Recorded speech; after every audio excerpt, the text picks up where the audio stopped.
तो कहानी शुरू होती है और हम हमारी कहानी के हीरो लॉयड को देखते हैं जो बादलों के ऊपर था और किसी काफी स्ट्रॉन्ग अपोनेंट से लड़ रहा था। लॉयड समझ जाता है कि उसका अपोनेंट भी काफी स्ट्रॉन्ग है, इसलिए वो ग्रीड से अपनी स्वॉर्ड मांगता है और ग्रीड भी तुरंत उसे उसकी स्वॉर्ड दे देता है। लॉयड तुरंत अपनी स्वॉर्ड से काफी खतरनाक अटैक को रोक लेता है और लॉयड का अपोनेंट लगातार उसके ऊपर काफी स्ट्रॉन्ग अटैक करने लगता है और लॉयड उसके सभी अटैक्स रोक रहा था और लॉयड का चेहरा देखकर लग रहा था कि उसे काफी मजा भी आ रहा है। अब हमें पता चलता है कि लॉयड का अपोनेंट असल में एक एंजल है, इसलिए लॉयड उससे फाइट करने के लिए काफी एक्साइटेड है। अब जैसे वो एंजल अटैक रोकता है, लॉयड भी उस पर अटैक करने के लिए तैयार हो जाता है। अब लॉयड दाव की ही टेक्निक का यूज करता है जिससे वो एंजल के बाकी अटैक्स को भी रोक देता है, लेकिन इतना काफी नहीं था और लॉयड सभी अटैक को रोक नहीं पाता और थोड़ा घायल भी हो जाता है। लेकिन इससे लॉयड को और ज्यादा मजा आने लगता है और लॉयड एक काफी खतरनाक अटैक का यूज करता है जिसे हमने पहले भी देखा था। लॉयड वो अटैक उस एंजल के मार देता है जिससे काफी बड़ा ब्लास्ट होता है, लेकिन हम देखते हैं इतने खतरनाक अटैक लेने के बाद भी एंजल को कुछ नहीं हुआ था और वो लॉयड से कहता है कि वो उसका कुछ नहीं बिगाड़ सकता और अब वो लॉयड को छोड़ने नहीं वाला, चाहे वो उसके पैरों में गिरकर कितनी भी माफी मांग ले। अब हमें पता चलता है ये तो आगे आने वाली लड़ाई का बस एक छोटा सा सीन था, लड़ाई तो आगे शुरू होगी। अब हमें दिखाया जाएगा कि आखिर लॉयड बादलों के ऊपर एंजल से फाइट करने कैसे पहुंचा। अब हम रैन को देखते हैं जो लॉयड की मेड बन चुकी है। वो काफी नर्वस दिख रही थी पर फिर भी हिम्मत करके लॉयड के रूम में आ जाती है, पर वो देखती है लॉयड तो वहाँ है ही नहीं, वहाँ सिर्फ ग्रीड और शीरो ही है। रैन लॉयड को ढूंढ रहे होते हैं, तभी अचानक से लॉयड दीवार से निकलता है। ये देखकर रैन काफी डर जाती है और एक पल को उसे समझ में नहीं आता कि वो कौन है। अब लॉयड रैन से कहता है कि वो अपनी प्रेजेंस को हाइड करना काफी अच्छे से सीख गया, ये सब सिर्फ रैन के माना ब्लॉक की वजह से हो पाया। रैन बताती है उसे अपने प्रेजेंस हाइड करना सीखने में कई साल लग गए थे, लेकिन लॉयड ने कुछ ही टाइम में सीख लिया, ये तो काफी कमाल है। तभी रैन को याद आता है अब तो लॉयड की मेड है, उसे लॉयड से इज्जत से बात करनी चाहिए। अब लॉयड रैन से पूछता है कि क्या उसे यहाँ पर काम करने की आदत नहीं है, क्योंकि रैन को यहाँ काम करते हुए काफी टाइम हो चुका है। जिस पर रैन कहती है इतने दिन काफी नहीं है, वैसे भी सिल्फा उसे काफी कुछ सिखा रही है, वो थोड़ी स्ट्रिक्ट है पर काफी अच्छी भी है। हालांकि रैन को एटिकेट सीखने में काफी दिक्कत आ रही है, पर रैन लॉयड के लिए एक काफी अच्छी असिस्टेंट बनकर रहेगी। अब लॉयड रैन से कहता है कि उसको उसे मास्टर बुलाने की जरूरत नहीं। ये सुनकर रैन काफी खुश हो जाती है और लॉयड को लॉयड बुलाने वाली ही थी, लेकिन तभी वहाँ सिल्फा आ जाती है और काफी गुस्से में रैन से कहती है कि उसे लॉयड को मास्टर बुलाना होगा। ये सुनकर रैन काफी डर जाती है और माफी मांगने लगती है। रैन को डांट खाता देख लॉयड ग्रीड से कहता है कि उसकी तो काफी बुरी हालत हो रखी है। ग्रीड कहता है सिर्फ वही नहीं, बाकी सब लोग काफी बिजी होंगे। अब लॉयड उसी कासल में आ जाता है जहाँ पिछले सीजन में लॉयड ने गुइस आर्मी के साथ फाइट करते हुए पूरे कासल को डिस्ट्रॉय कर दिया था। लॉयड के एक ही अटैक से वहाँ काफी बड़ा गड्ढा हो गया था, पर गलीला ने उसे अपने वेब से ठीक कर दिया था और लॉयड इस पर उछल रहा था। अब गलीला वहाँ पर गवर्नर भी बन चुका है और वो लॉयड के पास आता है और कहता है उसे लगा लॉयड ही यहाँ का गवर्नर होगा, जिस पर लॉयड कहता है उसके फादर ने उसे पावर दी थी कि वो किसी को भी गवर्नर बना सकता है, तो उसने गलीला को चुना। वैसे भी उसे इस जगह को ठीक करनी थी, अगर वो जगह ठीक नहीं होती तो लॉयड उसे अपनी रिसर्च के लिए यूज कैसे करता। तभी बेबुलिन वहाँ आता है और बताता है यहाँ डीमन ने काफी डिस्ट्रक्शन कर रखा है, इसलिए इसे रिपेयर करने में काफी टाइम लगेगा। गलीला कहता है अब उसे यहाँ की जिम्मेदारी मिली है तो वो हर चीज ठीक करेगा, लेकिन अगर उनके पास कोई ऐसा वेपन होता है जिसकी मदद से वो डीमन के साथ फाइट कर सकते तो काफी अच्छा रहता। ये सुनकर ग्रीड कहता है उन्हें डिवाइन सोर्सरी सीखनी चाहिए। ये सुनकर साथ सभी काफी हैरान हो जाते हैं। वो ग्रीड से पूछने लगते हैं कि क्या वो डीमन है, जिस पर ग्रीड हाँ करता है। अब ग्रीड उन्हें डिवाइन सोर्सरी के बारे में बताता है। ये एक ऐसा मैजिक है उसे चर्च के डेवोटीज ही हाथ लगा सकते हैं। ये एक तरह से भगवान की ताकत है जिसे वो लोग अपनी बॉडी में डालकर बुराई भगाते हैं, पर बाकी के लोग बताते हैं उन्होंने कभी भगवान को माना नहीं और वो चर्च भी नहीं जाते। ग्रीड कहता है चलो फिर अब उनका चर्च ज्वाइन करने का टाइम आ गया है और ग्रीड लॉयड को भी चलने की कहता है, पर ये सुनकर लॉयड काफी अजीब चेहरा बना लेता है और कहता है उन्हें किसी और दिन चर्च में जाना चाहिए। लॉयड का ऐसा चेहरा देखकर सभी सोचने लगे कि लॉयड ने ऐसा क्या किया है जो वो चर्च जाने में इतना डर रहा है। अब लॉयड बताता है उसकी एक गलती की वजह से उसे चर्च से निकाल दिया गया था, पर वो आज से 2 साल पहले हुआ था, हो सकता है वो लोग इस बारे में भूल चुके हैं। लॉयड कहता है अगर उसे चर्च ज्वाइन करने से डिवाइन सोर्सरी के बारे में जानने को मिलेगा तो वो चर्च जरूर ज्वाइन करेगा। गलीला बेबीलोन को भी उनके साथ जाने की कहता है। वो सभी जा रहे होते हैं और उनके साथ रेन भी था। उसे देखकर लॉयड उससे कहता है कि उसे उनके साथ आने की जरूरत नहीं थी, जिस पर रेन बताती है कि सिल्फा बिजी थी और वैसे भी उसे लॉयड के साथ टाइम स्पेंड करना था, इसलिए वो आ गई। ये कहकर रेन काफी शर्मा जाती है और शीरो से चिपक जाती है। बेबीलोन लॉयड से पूछता है कि क्या उनका काम सिर्फ इतना है कि उन्हें चर्च को सर्व करना है जिससे वो डिवाइन सोर्सरी के बारे में सिखा सके। लॉयड हाँ करता है और बताता है अगर वो चर्च के काम करते रहेंगे जैसे फंड इकट्ठा करना, साफ सफाई करना, प्रे करना, अगर वो इस तरह के ये काम करते हैं तो जो एंजल होते हैं वो उन्हें काम करने के बदले में डिवाइन सोर्सरी देंगे। ये सुनकर बेबीलोन कहता है कि ये तो काफी काम है, उन्हें काफी ज्यादा काम करना होगा। अब वो भी सभी चर्च में आ जाते हैं जहाँ लॉयड फादर को गुड आफ्टरनून कहता है और फादर भी लॉयड से काफी प्यार से बात करने लगते हैं, लेकिन जैसे ही फादर को पता चलता है वो लॉयड है, फादर काफी गुस्से में आ जाते हैं और लॉयड से कहने लगते हैं कि उसकी यहाँ आने की हिम्मत कैसे हुई। आज से 2 साल पहले उसने यहाँ से हेल निकाल दिया था जिसके लिए वो उसे कभी माफ नहीं करेंगे। ये सुनकर बेबीलोन सोचने लगता है लॉयड ने ऐसा क्या किया था। तभी वहाँ ईशा नाम की एक सिस्टर आती है और वो लॉयड को हक कर लेती है और फादर से कहता है कि अब उन्हें उस बारे में भूल जाना चाहिए, वैसे भी वो बात काफी पुरानी हो चुकी चुकी है। फादर ईशा से कहने लगते हैं कि वो काफी ज्यादा सॉफ्ट है, वो ऐसे ही हमेशा लोगों को माफ कर देती है। ईशा कहने लगती है फादर हमेशा खुद ही तो कहते हैं कि लोगों को माफ कर देना चाहिए और वैसे भी अब लॉर्ड से कोई गुस्सा नहीं है। पर फादर कहते हैं वो लॉर्ड से गुस्सा है। ये सुनकर लॉर्ड शीरो को फादर के सामने कर देता है और शीरो को देखते हुए फादर से गुस्सा नहीं रहा जाता और वो लॉर्ड को माफ करने के लिए मान जाते हैं। अब वो फादर उन सभी को चर्च के कपड़े पहना देते हैं, जिसके बाद लॉर्ड सफाई कर रहा होता है और वो सफाई करते हुए काफी बोर भी हो जाता है। तभी गलती से लॉर्ड से एक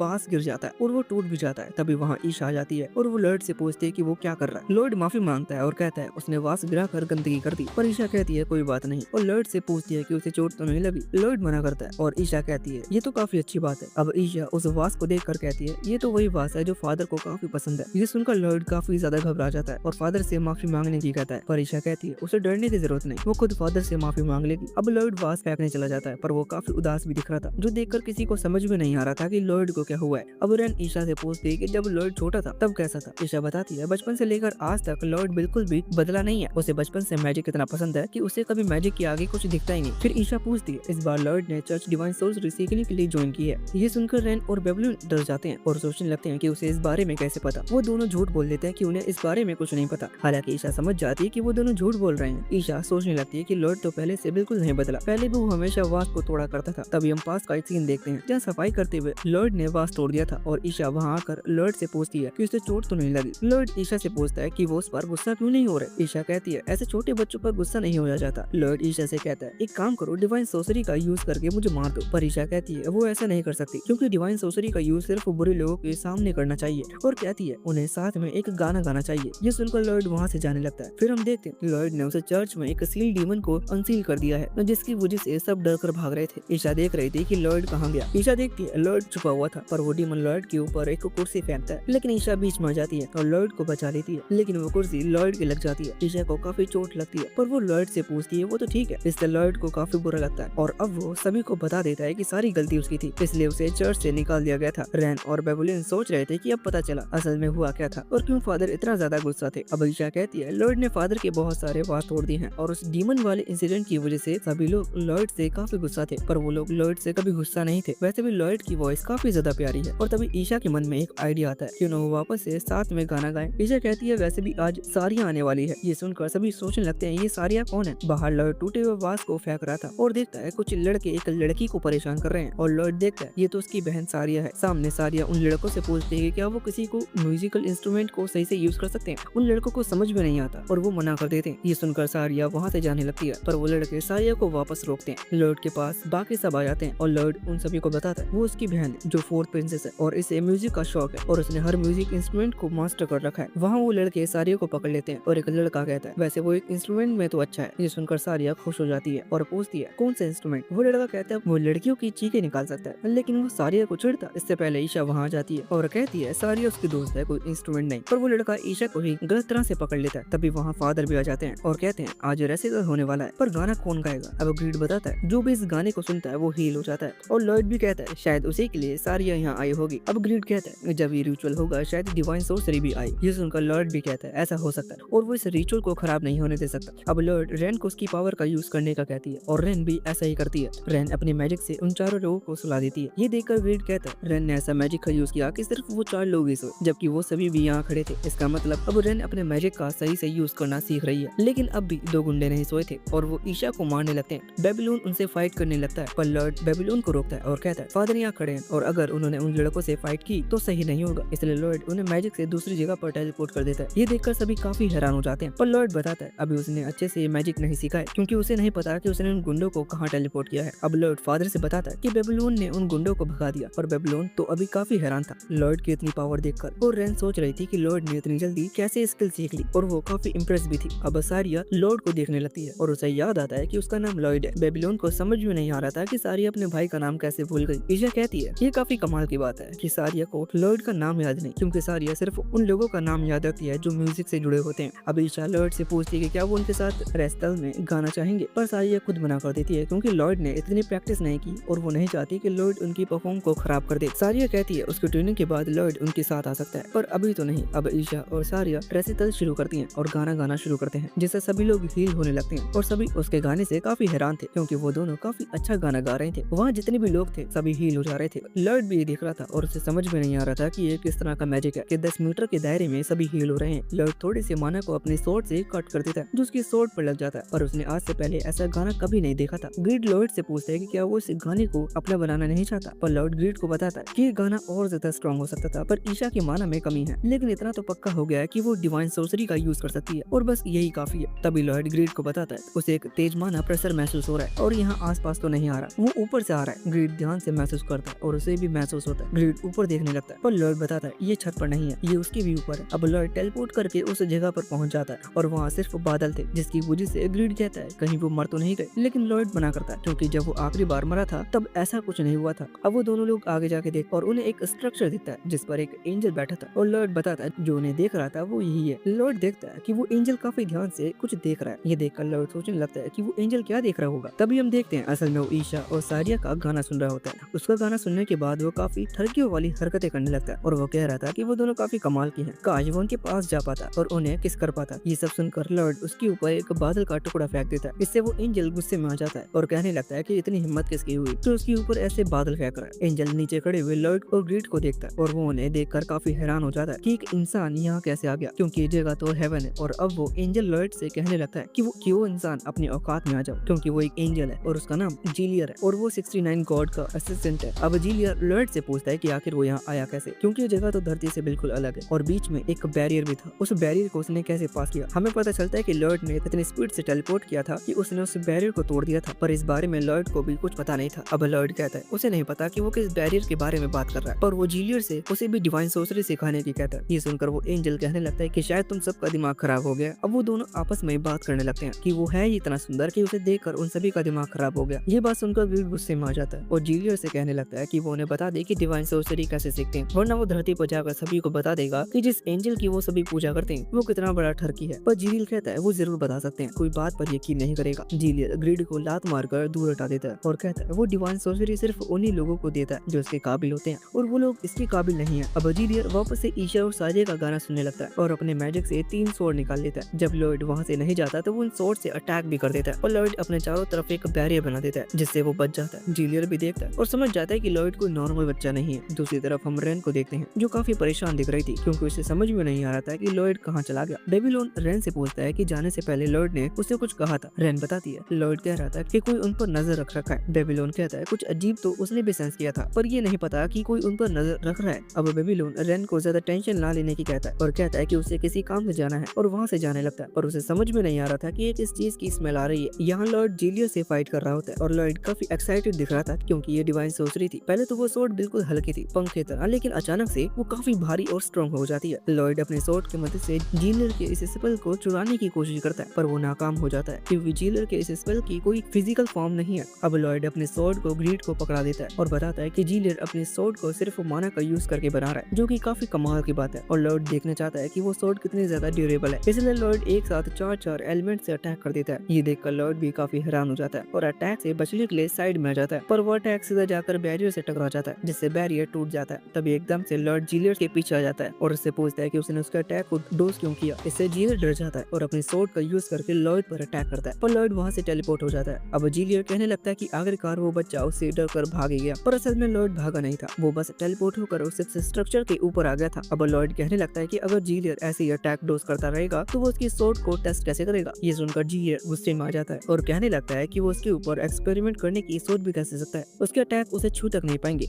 वो आसानी से लॉर्ड के हर अटैक को डोज कर सकता है। पर लॉर्ड कहता है अब वो उसके अटैक को डोज नहीं कर पाएगा और लॉर्ड एक काफी स्ट्रॉन्ग स्वॉर्ड अटैक की तैयारी करने लगता है। तभी लॉर्ड अटैक करता है जिससे जीलियर के ऊपर चारों तरफ से अटैक होने लगते हैं, जिससे वो काफी डर जाता है और किसी तरह बचकर भागने लगता है। ये देखकर लॉर्ड कहता है वो तो वापस से उसके अटैक से बच गया, इसका मतलब वो अपने अटैक को सही से टेलीपोर्ट नहीं कर पाया। ये देखकर ग्रीड काफी हैरान दिख रहा था और सोच रहा था लॉर्ड ने इतने स्ट्रॉन्ग अटैक को अपने टेलीपोर्ट मैजिक से मिला दिया जिसकी मदद से उसके अटैक ने जीलियर को घेर लिया था। अब ग्रीड लॉर्ड से कहता है कि वो कुछ ज्यादा ही कमाल की चीजों का यूज कर रहा है, उसे थोड़ा ध्यान से रहना चाहिए वरना कहीं जीलियर मर ना जाए। पर लॉर्ड कहता है जीलियर ने कहा था कि वो अमर है, उसे हराने के लिए इतना काफी नहीं होगा। अब लॉर्ड वापस से अपने अटैक को टेलीपोर्ट करता है और वो एकदम से जीलियर के सामने आ जाता है और वो काफी मुश्किल से बचता है। ग्रीड जीलियर से कहने लगता है कि लॉर्ड उसे मारना नहीं चाहता, तो अगर वो चुपचाप माफी मांग लेता है और डिवाइन सोर्सरी सिखाने के लिए मान जाता है तो लॉर्ड उसे माफ कर देगा। पर जीलियर का घमंड कभी भी टूट नहीं रहा था और वो कहने लगता है कि वो अमर है और उसके जैसे इंसान से तो वो कभी नहीं हारेगा। ये सुनकर लॉर्ड सोचता है कि जब वो इस स्पेल का यूज करता है वो अपने आप को काफी खाली छोड़ देता है, जो नहीं होना चाहिए। अब जैसे ही लॉर्ड वापस वापस से अटैक करने वाला था, जीलियर उसके ऊपर अटैक करने लगता है, पर जीलियर लॉर्ड तक पहुंच पाता इससे पहले लॉर्ड जीलियर पर अटैक कर देता है और इस बार जीलियर के अटैक लग भी जाता है और वो काफी घायल भी हो जाता है। पर अब भी जीलियर हार मानने को तैयार नहीं था और कहने लगता है कि उसकी स्वॉर्ड इन्फिनाइट है और अपने आप को रिपेयर भी कर सकती है। ये सुनकर तो लॉर्ड और ज्यादा खुश हो जाता है और कहने लगता है कि क्या ये स्वॉर्ड अपने आप को इन्फिनाइट तरीके से रीजनरेट भी कर सकती है। ये कहकर लॉर्ड वापस से जीलियर के ऊपर अटैक कर देता है और जीलियर काफी डर जाता है और कहने लगता है कि वो तो मजाक कर रहा था, लेकिन लॉर्ड रुकता नहीं और जीलियर के चारों तरफ काफी स्ट्रॉन्ग स्पेल तैयार कर देता है जो सीधा जीलियर के लगते हैं। अब जीलियर ट्रांसपेरेंट हो चुका था, ग्रिड बताता है उसका सारा माना खत्म हो गया, इसीलिए ऐसा हुआ। लॉर्ड जीलियर के पास जाता है और कहता है इससे ये पता चल गया कि ये जो अटैक है वो इन्फिनाइट नहीं है, ये सिर्फ माना की एक फॉर्म है जो स्टील की बन जाती है। जब तक तुम्हारे पास माना है तब तक तुम इसका यूज कर सकते हो। जीलियर लॉर्ड से कहता है अच्छा लड़ रहा है, पर अब वो मरने वाला है, इसलिए अब वो लॉर्ड डिवाइन सोर्सरी नहीं सीख सकता। पर अचानक से लॉर्ड जीलियर के अंदर काफी सारा माना ट्रांसफर कर देता है जिससे जीलियर वापस से जिंदा हो जाता है। जीलियर लॉर्ड से पूछने लगता है कि आखिर वो उसे बचा क्यों रहा है जबकि उसने उसे मारने की कोशिश की थी। लॉर्ड कहता है उसे इससे कोई मतलब नहीं, उसे तो बस डिवाइन सोर्सरी सीखनी है। वहीं अब जीलियर इतना सारा माना मिलने की वजह से काफी ज्यादा मोटा हो गया था। जीलियर मन में सोचता है ये बच्चा तो काफी ज्यादा इनोसेंट है, पर अब वो उसे यूज करेगा। जीलियर कहता है कि वो उसे डिवाइन सोर्सरी देगा, लेकिन उससे पहले लॉर्ड को उसके साथ एक पैकेट बनाना होगा, उसके बाद ही जीलियर लॉर्ड को डिवाइन सोर्सरी शेयर कर पाएगा। अब जीलियर लॉर्ड का एक हाथ पकड़ लेता है और मन में सोचता है कि अभी ये फाइट खत्म नहीं हुई है। जीलियर सोच रहा था कि वो लॉर्ड को पोजेस कर लेगा और उसकी मदद से धरती पर जा पाएगा और धरती पर जाकर अपने पसंद के हर लड़की से मिल पाएगा। पर जीलियर का बुरा इरादा साफ साफ उसकी स्माइल में दिख रहा होता है। जीलियर लॉर्ड से खुद को लकी मानने की कहता है क्योंकि वो उसकी बॉडी को अच्छे से यूज करेगा। अब जीलियर कहने लगता है कि वो कितना कमाल का है, अब ये बॉडी उसकी है। पर वो देखकर हैरान हो जाता है कि वो लॉर्ड की बॉडी को कंट्रोल नहीं कर पा रहा, बल्कि वो तो सिर्फ लॉर्ड के हाथ में आ जाता है। ये देखकर ब्रीड हंसने लगता है और जीलियर से कहता है कि वो इतना ज्यादा बेवकूफ एंजल है और इतना नहीं पता कि लॉर्ड की बॉडी में उसे काफी ज्यादा माना है और जीलियर के पास सिर्फ लॉर्ड के हाथ जितना माना है। लॉर्ड जीलियर से पूछता है कि क्या ये पैक्ट पूरा हो गया। जीलियर हाँ करता है और बताता है एंजल को कास्टर की सोल पर एक माना साइन करना पड़ता है। जो भी डिवाइन सोर्सरी को यूज करना चाहता है उसके बाद गाना गाकर एक पाथ क्रिएट किया जाता है। लॉर्ड पूछता है क्या उसे भी गाना गाना पड़ेगा। जीलियर मना करता है और बताता है कि वो खुद उसकी बॉडी के अंदर है तो उसे गाने की जरूरत नहीं है। जीलियर कहता है उसे सिर्फ अपनी सोल से डिवाइन सोर्सरी को बुलाने की जरूरत है। अब लॉर्ड काफी ज्यादा कॉन्सेंट्रेट करने लगता है जिससे ग्रीड थोड़ा चिंता में आ जाता है और लॉर्ड से पूछता है कि वो ठीक तो है, जिस पर लॉर्ड बताता है कि वो बिल्कुल ठीक है, बस वो कॉन्सेंट्रेट कर रहा है। ग्रीड मन में कहने लगता है कि ये तो बहुत बड़ा बेवकूफ है, इसे पता ही नहीं कि लॉर्ड ने अब डिवाइन सोर्सरी को मास्टर कर लिया है, तो अब उसमें इतनी पावर आ चुकी है कि वो हेल और हेवन दोनों को अपने कब्जे में कर सकता है और चाहे तो डीमन लॉर्ड की गद्दी पर भी बैठ सकता है। पर लॉर्ड कहता है कि अब डिवाइन सोर्सरी को सीखकर उसे डिसअपॉइंटमेंट हो रही है। ग्रीड पूछता है कि अब वो डिसअपॉइंट क्यों हो रही है। लॉर्ड बताता है कि उसे पावर को पाने के प्रोसेस में मजा आता है, उसे पावर से इतना मतलब नहीं, उसे इस चीज से मजा आता है कि उसे उस पावर को पाने के लिए कितनी मेहनत करनी पड़ी। लॉर्ड बताता है उसने आज तक कई सारे स्पेल मैजिक को पढ़ा है और उसके दिमाग में हमेशा सवाल आते हैं कि इस मैजिक को कैसे यूज किया जाता है, ये मैजिक कैसा होता है। जब लॉर्ड उस मैजिक को सीख लेता है तब उसके सामने उन मैजिक के यूजर का चेहरा आता है, इसलिए वो चाहता है कि उसे उन मैजिक को पाने के लिए और मेहनत करनी पड़े, तभी उसे और मजा आएगा। अब लॉर्ड जीलियर से पूछता है कि वो डिवाइन मैजिक की मदद से वो सोर्ड बना रहा था ना। जीलियर हाँ करता है और बताता है कि हर यूजर को अलग वेपन मिलता है उनके माना के हिसाब से, इसलिए जीलियर लॉर्ड को सोर्ड बनाने की कोशिश करने की कहता है। लॉर्ड भी ऐसा ही करता है और सोर्ड बनाने लगता है। जीलियर देखता है और मन में सोचता है कि लॉर्ड का मैजिक काफी ज्यादा प्योर है, उसका मन बिल्कुल साफ है, बिल्कुल किसी एंजल की तरह। लॉर्ड को देखकर जीलियर को एक बंदे की याद आने लगती है जिसकी वो काफी रिस्पेक्ट किया करता था। अब हम देखते हैं लॉर्ड की सोर्ड तो एक अलग ही फॉर्म में लगती है जो काफी खतरनाक लग रही थी। लॉर्ड की सोर्ड तो काफी बड़ी थी और वो बड़ी होती जा रही थी। ये देखकर तो लॉर्ड और ग्रिड दोनों ही काफी डर जाते हैं। ग्रिड लॉर्ड से पूछता है कि वो ये क्या हो रहा है, इसे अभी रोको। पर लॉर्ड कहता है कि अभी तो ये पूरी नहीं हुई है। ये सुनकर वो दोनों फिर से काफी हैरान हो जाते हैं और सोचते अभी ये सोर्ड पूरी नहीं हुई है। असल में यूजर के माना के हिसाब से सोर्ड अपनी फॉर्म लेती है और वो सोर्ड तो खतरनाक होती जा रही थी। अब हम बेबीलोन को देखते हैं जो स्पेल के पीछे आ रहा था और वो स्पेल के काफी पास आ जाता है और देखता है उस स्पेल को छुपाने के लिए काफी सारे फूलों को लगाया गया था। बेबीलोन चेक करने आगे जाने लगता है लेकिन तभी एक खतरनाक बंदा उसके साइड में आ जाता है और बेबीलोन से पूछते है कि क्या वो खो गया। बेबीलोन उसे देखकर थोड़ा डर जाता है लेकिन ज्यादा रिएक्ट नहीं करता। अब वो खतरनाक बंदा कहने लगता है कि ये चर्च काफी ज्यादा बड़ी है तो शायद उसे रास्ता नहीं मिल रहा होगा, इसलिए वो बेबीलोन को उसके साथ चलने की कहता है। बेबीलोन कहता है ऐसा नहीं है, उसे बस ये रोज पसंद है इसलिए वो उसे देखने आया था। पर वो बंदा कहता है ये तो काफी बुरी बात है क्योंकि वो यहाँ रेसिटल का गाना सुनने आया था और वो यहाँ गाने को मिस कर रहा है। पर बेबीलोन कहता है कि उसके छोड़ो, वो आदमी यहाँ क्या कर रहा है। जिस पर वो आदमी कहता है कि वो यहाँ एक स्पिरिट है और स्पिरिट का काम होता है भटके हुए को रास्ता दिखाना। अब वो कहता है कि वो इतने टाइम से यहाँ काम कर रहा है पर फिर भी वो खो जाता है। अब बेबीलोन उससे पूछता है कि अगर वो यहाँ का स्पिरिट है तो उसने रोजरी को क्यों नहीं पहचाना। असल में रोजरी एक लॉकेट है जो प्रूफ करता है कि तुम चर्च के मेंबर हो, तो उसने रोजरी को क्यों नहीं पहनी हुई। अब बेबीलोन उसे अपना रोजरी दिखाता है और उसे कहता है कि वो नया है पर फिर भी उसने इसे पहन रखा है लेकिन उसके पास ये नहीं है। बेबीलोन की इन बातों से बंदा थोड़ा सा फंस जाता है लेकिन पता नहीं कहां से वो रोजरी निकाल लेता है और कहता है कि मुझे माफ करना ना, मैं कभी कभी रोजरी पहनना भूल जाता हूँ। अब वो बंदा रोजरी पहन लेता है। अब वो बंदा बेबीलोन से कहता है कि अगर उसने चर्च ज्वाइन किया है तो उसे भी कोई रूल तोड़ना नहीं चाहिए और ये जगह चर्च की काफी पवित्र जगह है,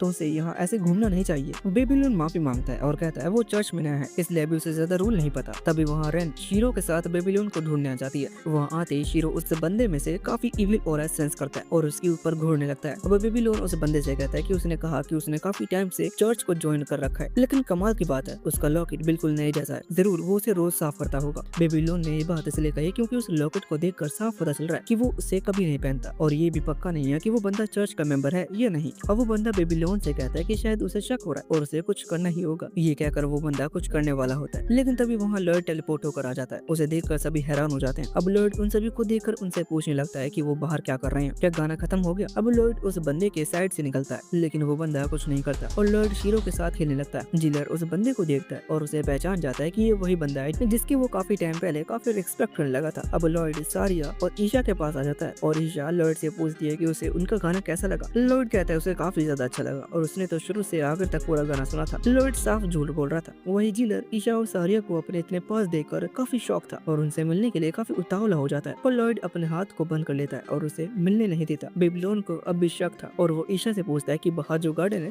क्या उसे पवित्र जगह मानी जाती है। ईशा हाँ करती है और बताती है वो लोग वहाँ के फूलों को यूज करके लोगों की आत्मा को शांति देने के लिए यूज करते हैं। अब बेबीलोन सोचने लगता है कि जो उसे सड़ी हुई चीजों की स्मेल आ रही थी आखिर थी किसकी। अब बेबीलोन को लगने लगता है शायद उसे ही वही वहम हो रहा है। तभी लॉर्ड फादर से कहता है कि आज वो चर्च छोड़ रहा है। ये सुनकर फादर शॉक हो जाते हैं कि आज ही लॉर्ड ने चर्च ज्वाइन की थी और आज ही वो छोड़ रहा है। बेबीलोन लॉर्ड को शांत देखकर समझ जाता है कि वो जिस काम के लिए यहाँ आया था वो काम हो गया, इसलिए अब उसकी भी कोई जरूरत नहीं है। यहाँ पर तभी ईशा बेबीलोन के पास जाती है और उससे कहती है कि जब बेबीलोन ने उसकी जान बचाई थी तब ईशा को थैंक्स बोलने का टाइम नहीं मिला था, इसलिए वो अब उसे थैंक्स बोलना चाहती है। बेबीलोन मन में सोचने लगता है कि अगर ईशा उससे ऐसे ही बात करती रहेगी तो उसे चर्च की मदद करनी पड़ेगी। अब हम वापस से उसी बंदे को देखते हैं जो उसी गार्डन में था। तभी वहाँ जमीन ऊपर आती है और हम देखते हैं एक क्रीचर बाहर आता है और उसी की बदबू बेबीलोन को आ रही थी। तभी वो बंदा कहता है अभी के लिए उसे बेबीलोन और बाकियों का पीछा करने की जरूरत नहीं है, अभी के लिए वो बस यहाँ की सिक्योरिटी बढ़ाने की सोचता है क्योंकि जिस दिन का वो इतने टाइम से इंतजार कर रहा है वो आने ही वाला है और वो नहीं चाहता कि कोई भी उसके काम में दखल दे। जिसके बाद हम देखते हैं लॉर्ड जीलियर से कहकर गलीला और उसके साथियों को डिवाइन सोर्सरी दे देता है और वो तीनों भी अपने गाना को यूज करके अपने लिए वेपन बना लेते हैं और वो तीनों ही काफी ज्यादा हैरान भी थे क्योंकि उन्होंने पहली बार डिवाइन सोर्सरी सीखी थी। उन्हें देखकर जीलर कहता है उसे यकीन नहीं हो रहा कि उसे ऐसे बेवकूफों को डिवाइन सोर्सरी देनी पड़ी। लॉर्ड कहता है जितने ज्यादा लोगों के पास डिवाइन सोर्सरी होगी उसे उतनी ही कम मेहनत करनी होगी उसकी रिसर्च में। अब लॉर्ड जीलर से उनके साथ भी पैक्ट बनाने का कहता है जिससे उन्हें भी डिवाइन सोर्सरी यूज करने के लिए रिचुअल परफॉर्म ना करना पड़े। ये सुनकर जीलर मना करने लगता है कि वो तो सिर्फ उसने लॉर्ड के लिए ही किया था और सिर्फ एक बंदे के लिए और किया था, लेकिन वो उन लोगों के लिए कभी नहीं करेगा। तो लॉर्ड भी मान जाता है और जीलर से कहता है कि क्या वो भी ग्रीड की तरह छोटा नहीं हो सकता। जीलर पूछता है पर वो इतना घटिया क्यों बनेगा। अब ग्रीड जीलर का मजाक बनाते हुए कहता है कि शायद वो ऐसा नहीं कर सकता। जीलर कहता है ऐसा तो नहीं है और ये कहता ही है वो एक छोटी सी चिड़िया में ट्रांसफॉर्म हो जाता है। फिर जीलर लॉर्ड से पूछता है कि उसे उसकी ट्रांसफॉर्मेशन कैसी लगी, लेकिन लॉर्ड का सारा ध्यान तो उसकी चाय पर था और वो जीलर को पूरी तरह से इग्नोर कर देता है। अब ग्रीड लॉर्ड से पूछता है कि जिस मैजिक का ईशा यूज कर रही थी क्या वो भी एक तरह की डिवाइन सोर्सरी थी। जीलर जवाब देता है हाँ, वो प्योरिफिकेशन डिवाइन सोर्सरी थी जिसकी मदद से वो मैजिक लोगों की चोट को ठीक कर देता है और अनडेटेड डीमन को खत्म कर देता है। तभी हम देखते हैं गलीला से मिलने के लिए वही गुंडे आ जाते हैं जिन्हें लॉर्ड ने टेलीपोर्ट करके कहीं दूर भेज दिया था और वो दोनों लॉर्ड को पहचान जाते हैं और कहने लगते हैं ये तो वही बच्चा है जिसने उन्हें इतना दूर भेज दिया था। हमें पता चलता है वो दोनों वहीं के रहने वाले हैं, इसलिए गलीला उनका बॉस है। अब वो दोनों लॉर्ड को मारने की बात करने लगते हैं पर ये सुनकर गलीला लॉर्ड से माफी मांगने लगता है और कहता है उसे पता नहीं है कि क्या हुआ, लेकिन की गलती के लिए खुद की एक उंगली काटने का कहता है। पर लॉर्ड उसे सब के लिए मना करता है और वो गुंडे गलीला से कहने लगते हैं कि वो उस बच्चे से इतने अच्छे से बात क्यों कर रहे हैं और अगर वो कुछ नहीं करेंगे तो वो दोनों खुद अपना बदला ले लेंगे। तभी वो दोनों लॉर्ड को मारने उसके पास आने लगते हैं और लॉर्ड डिवाइन सोर्सरी का यूज करके उनकी याददाश्त मिटा देता है और उन्हें अच्छा बना देता है, इसलिए वो दोनों भी लॉर्ड से माफी मांगने लगते हैं। ये देखकर सभी काफी हैरान हो जाते हैं कि ये सब कैसे हुआ। जीलियर बताता है कि नॉर्मली ये इस पर इतना ज्यादा असर नहीं करता, लेकिन लॉर्ड ने इसका यूज किया इसलिए उसका इतना ज्यादा असर हुआ है। अब वो दोनों गुंडे लॉर्ड से कहने लगते हैं कि उन्होंने जो भी लॉर्ड की बहन के साथ किया वो गलत था और उसके लिए वो शर्मिंदा है और वो खुद जाकर उनसे माफी मांगेंगे। जीलर ग्रीड से पूछता है कि वो दोनों माफी क्यों मांग रहे हैं, उन्होंने ऐसा क्या किया।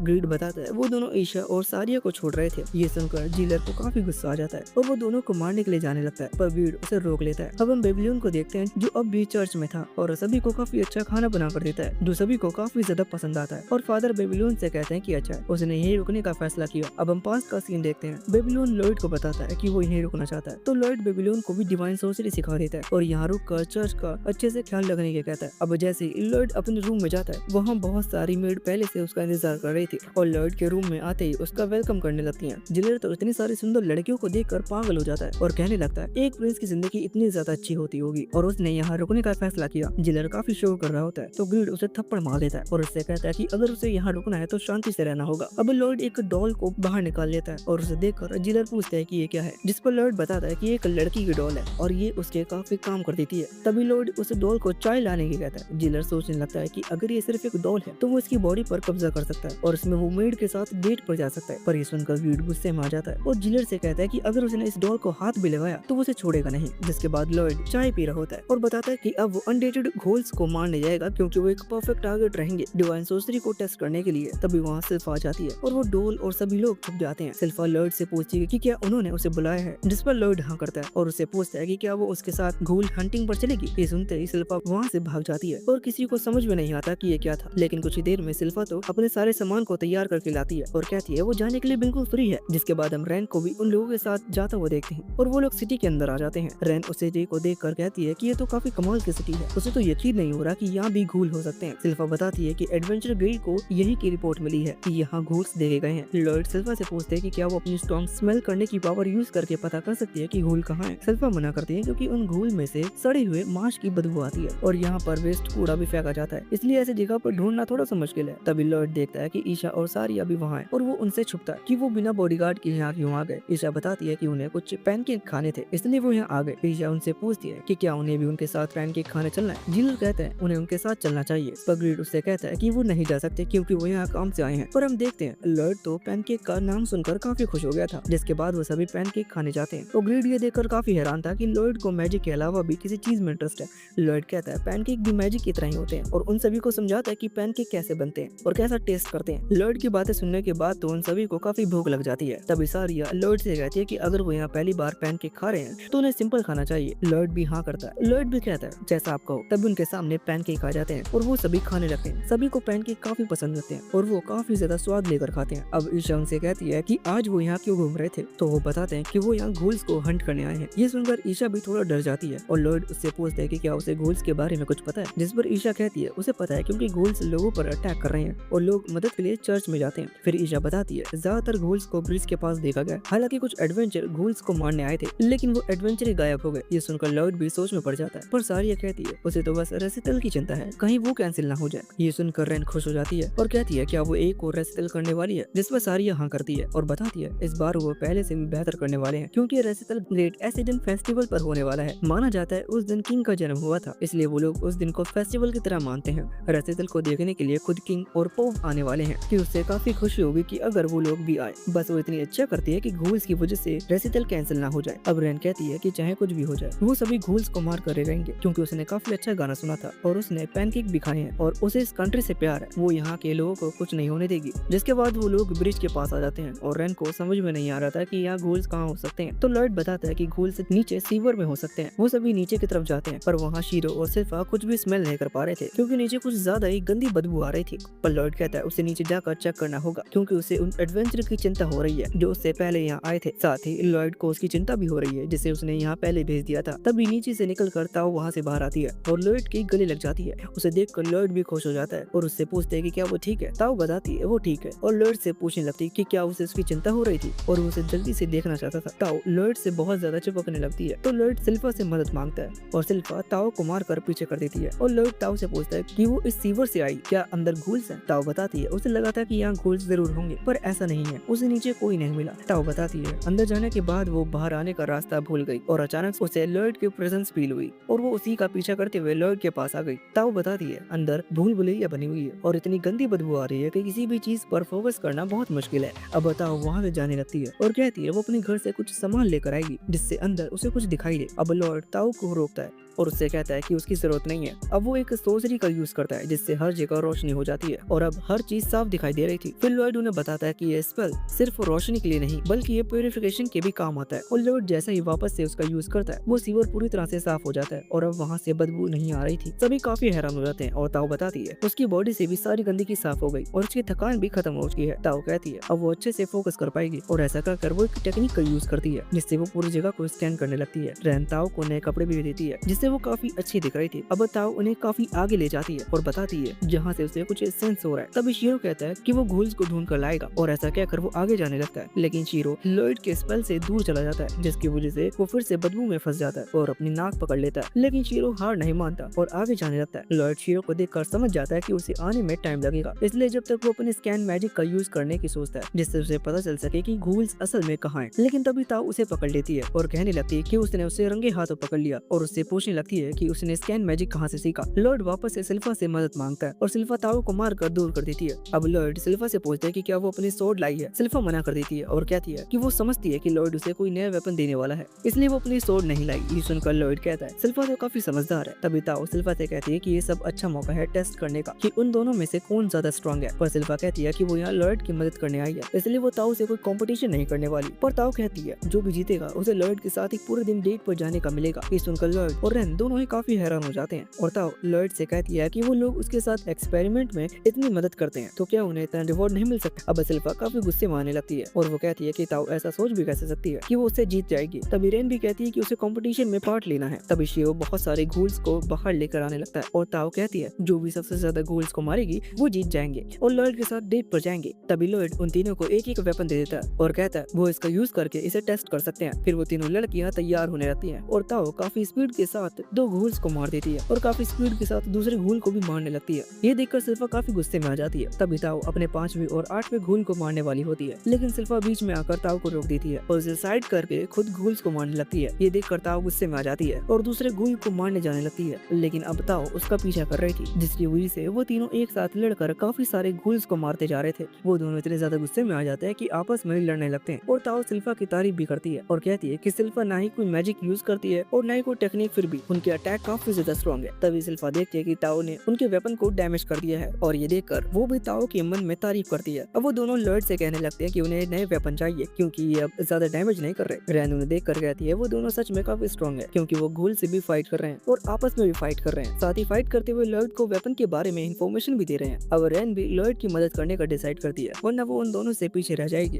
अब रैन लॉयड को उस वेपन के ऊपर पॉइजन लगा कर दिखाती है और ये लॉयड को काफी ज्यादा इंटरेस्टिंग लगता है क्योंकि रैन ने वेपन को यूज करने का एक नया तरीका निकाल लिया है। रैन को लग रहा था कि उसने अपने वेपन पर पॉइजन लगा लिया तो उसका वेपन काफी ज्यादा स्ट्रॉन्ग हो गया होगा, लेकिन ऐसा नहीं था क्योंकि जैसे ही रैन घोल पर अटैक करती है उसका वेपन टूट जाता है और वो डर जाती है। इस सब से लॉयड को काफी सारी इन्फॉर्मेशन मिल रही थी और वो मन में कहता है कि डिवाइन सोर्सरी तो काफी ज्यादा कॉम्प्लिकेटेड है क्योंकि अगर कोई भी उसे केयरलेसली बदलने की कोशिश करे तो उसकी एक्टिवनेस कम हो जाती है। अब घोल रैन के पीछे पड़ गया था और वो लॉयड से माफी मांगने लगती है और वो उसके काम नहीं आ पाई, पर लॉयड कहता है ऐसा नहीं है, उसने उसे काफी काम की इन्फॉर्मेशन दी है। अब लॉयड वापस से रैन को एक नया वेपन देता है पर वो रैन को बिल्कुल पहले जैसा लग रहा था, लेकिन रैन ने सिर्फ एक अटैक से वो घोल मारा जाता है और रैन देखती है उस वेपन में पॉइजन भी यूज हुआ है। रैन लॉयड से पूछती है कि उसने क्या किया। लॉयड बताता है उसने रैन की दी इन्फॉर्मेशन का सही से यूज किया और वेपन के ऊपर पॉइजन का एक इफेक्टिव लगा दिया। ये देखकर तो जिलियर भी काफी हैरान हो जाता है क्योंकि उसे भी नहीं पता कि इस वेपन का ऐसा भी यूज किया जा सकता है। ये देखकर ब्रीड कहता है उसे पता था ऐसा होना ही था। अब डिवाइन सोर्सरी लॉयड के हाथ लग गई है, अब वो उस पर एक्सपेरिमेंट करके उसे इतना स्ट्रॉन्ग बना देगा कि किसी ने सोच नहीं होगा। फिर लॉयड सिल्फा को भी एक नया वेपन देता है और वो तीनों ही काफी स्पीड के साथ घोल्स को मारने लगते हैं। कुछ ही देर में हम देखते हैं उन तीनों ने 23 घोल को मार दिया था और एक सिर्फ लास्ट घोल बचा हुआ था जिसे मारने के लिए वो तीनों जाने लगते हैं और ताओ कहती है जो भी इस लास्ट घोल को मारेगी वही लॉयड के साथ डेट पर जाएगी। पर वो लास्ट घोल बाकियों की तरह नहीं था और वो उनसे काफी ज्यादा स्ट्रॉन्ग था और वो तीनों लड़कियों को एक साथ हरा देता है। लॉयड भी पीछे मुड़कर उसकी तरफ देखता है। तभी हम उसके बंदे को देखते हैं जिसे हमने पहले देखा था और उसने फादर को गले से पकड़ रखा था और उनसे कह रहा था कि नीचे कुछ घुसपैठिया बैठे हैं, उन्हें पहले से सिक्योरिटी बढ़ा देनी चाहिए थी। हम देखते हैं उस बंदे के साथ एक भूत जैसा कुछ था और वो उससे पूछता है कि क्या उसे उसकी बॉडी पर कब्जा कर लेना चाहिए। वो बंदा हाँ करता है और बताता है कि अगर वो ऐसा करेगा तो वो पूरी चर्च में आराम से घूम पाएगा। तभी हम देखते हैं शिया ये सब देख रही थी और काफी ज्यादा डर भी जाती है। शिया को देखकर वो बंदा कहता है अब उन्हें उसे भी ठिकाने लगाना होगा और यहीं पे हमारा पार्ट खत्म होता है। अगर आपको ये सीजन पसंद आ रहा हो तो कमेंट करके जरूर बताएं और जल्दी इसका नेक्स्ट